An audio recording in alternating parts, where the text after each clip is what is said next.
Hi, I'm Dr. Seetharaman Iyer.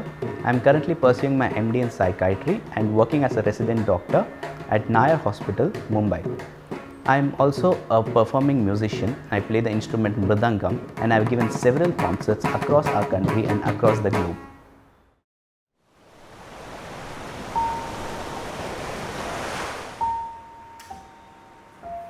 My parents, my father S. Venugopalan and my mother Sita Lakshmi, both of them, they wanted me to serve the people in whatever way I can, and they supported my idea of being a doctor. When I told them that in my 12th standard I would like to become a doctor, they said you should become a doctor, but then keep in mind that serving the people should be the priority and nothing else should be on your mind. So that's how I got into MBBS after my 12th standard. Whatever he was doing from the childhood, he was really class in everything. He used to study only once and remember everything, recall. That was his strength. So when we had a meeting as a family, I told him whatever you would like to pursue in your career, please go ahead, and it should be as per your passion.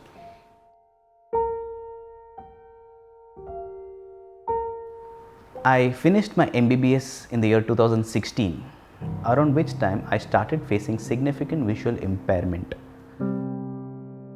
It's a condition called retinitis pigmentosa, wherein there is progressive diminution of vision. It cannot be predicted, but in my situation, as soon as I started realizing it, I probably felt that okay, let's take one step at a time, because I knew that it was not in my hands. Probably the stress of my MBBS had an additional effect on it as well. So that is the reason I had to take the couple of years break. 2016 was this event, and in 2018, once I had made up my mind that I would want to pursue a career in psychiatry, I went to one of the centers in Mumbai which issues the certificate by virtue of which I can get a scribe or a reader for the exam. I went, and most of the doctors over there were very appreciative of my venture. They said that this was something which I was doing good for myself, and as such they said that the certificate can be provided. As I was about to leave the center, I had to take one last signature from a senior doctor over there who was nicely rude to me in a lot of ways. And the one thing which he said at that point of time, which even I remember even till now, is that he said, how can you even think of pursuing this dream of successfully cracking the entrance exam when you have to study, revise and remember 5.5 years of entire MBBS syllabus, and that too not by reading books, just by listening. He said this is something which is next to impossible, and he said that even by luck or by any chance, if you are able to finish off this exam by any miracle or any such super possibility, then the system itself will not allow you in for the course. So this was what he said at that point of time, and he said that I will give you the certificate, but it will be of no use to you. I came out of the center and I realized that probably my dream of psychiatry is just going to be a dream. So I thought to myself that maximum what would happen, maximum I would clear the exam and they would say no. So I will have a plan B at that point of time, and let's go ahead with the plan. So that's how I decided to get started with my preparation. And I had to decide how I have to prepare, because I was 3-4 years away from my actual active academics. So I had to start off fresh. So there were some practical problems which I had faced at that time. Out of the 200 questions, at least 40 to 60 questions would be image based. And if the question reads identify the blood supply of the marked area, so those questions I had to leave unattempted. So in technicality, I had to give a paper out of 150 or 160 questions instead of the 200 questions. The second practical problem which I had was with respect to solving grand tests. It takes 3.5 hours for one grand test. So for me to solve a test, I had to rely on someone, and that's where two of my closest friends who are more than brothers, Mr. Krishna Venkat and Mr. Karthik Gopalan, both of whom are commerce management guys. So they took time. Once every week they used to come on a Sunday, and we used to prepare for grand tests, and they used to spend their valuable time with me, and we used to give tests. I still remember the first time I had given the test, it was I was not even halfway through, because there was 45 seconds for one question. By the time they would read the questions, the 4 options, and I have to think and give, it was almost 1 minute. At that time, at the beginning, everything was new for us. The words were new.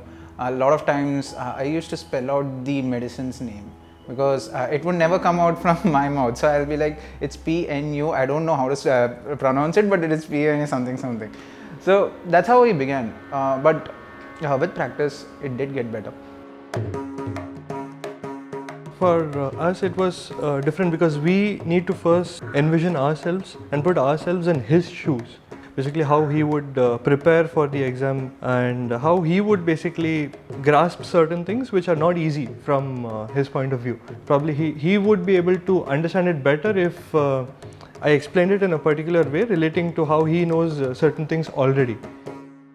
At that point, I understood something else, that what he's doing itself is motivation, right?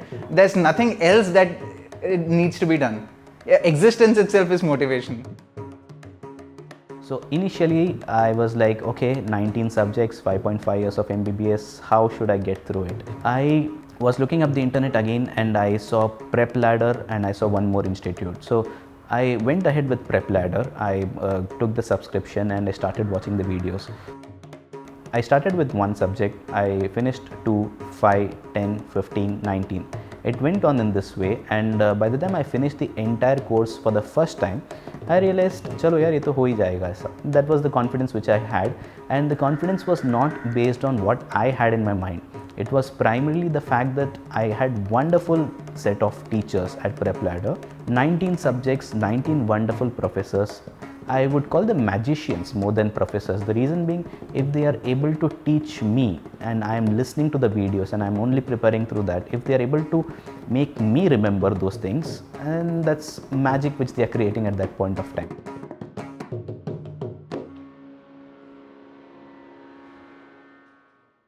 So on 28th of September 2021, the results came at 10 p.m. and I realized that I had cleared the exam with flying colors by the grace of God. Just after the exam, the counseling process was about to begin, and in the first round I was getting MD Psychiatry in RML Hospital Delhi and in Nair Hospital Mumbai. When I was going to finish my admission process, I realized that the biggest obstacle so far was standing in front of me. I was told that I can't confirm my admission because of 1 or 2 legislations and guidelines which have been bestowed upon since a long time.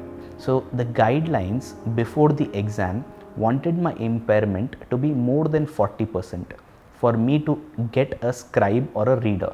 But as soon as I cleared the exam, the guidelines wanted my impairment to be less than 40% for me to be eligible for the course.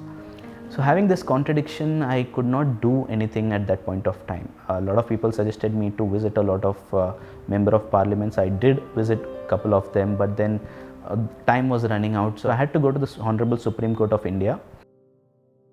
During the case itself, there were people, there were doctors, there were well-wishers, there were activists who supported me immensely. It was a turning point in the case, and the Supreme Court issued me an interim order saying that I have merit in the case and the admission which was given to me shall not be disturbed till further orders. During the festival of Dayendi, people would relate to it that one of the person climbs on top and people remember that one individual who has cracked the pot of dahi. I may be the person who is on the limelight right now, but I have climbed upon so many people and who have provided me so much of support, without whose support probably I don't think I would have been here. So I would like to thank each and every one of them. As a person with an impairment, I do not feel anything less. In fact, I have been able to achieve more with my impairment because my back was towards the wall. Since my back was towards the wall and I had to do this, so when a person is left with no choice and he has to do something, then probably a person finds way to get through. So from then, the journey has been wonderful. He'll always make sure that if he dreams something is to be done, he'll definitely do it. And I feel so very proud to be his wife.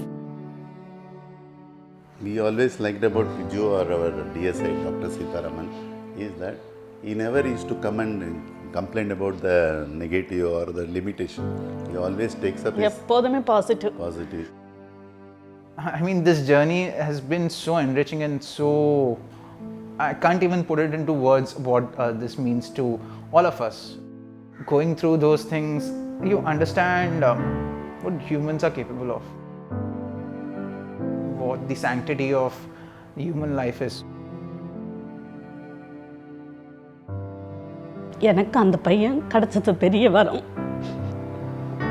எவ்வளோ struggles இருந்தாலும் ஈஸியாக handle பண்ணுறது, ஒரு wrong வேயில் போகாமல் ஒரு நல்ல வழியில் போகிறது கடவுளோட ஒரு, அந்த பையன் எனக்கு கிடச்சது ஒரு பெரிய காட் கிஃப்ட்.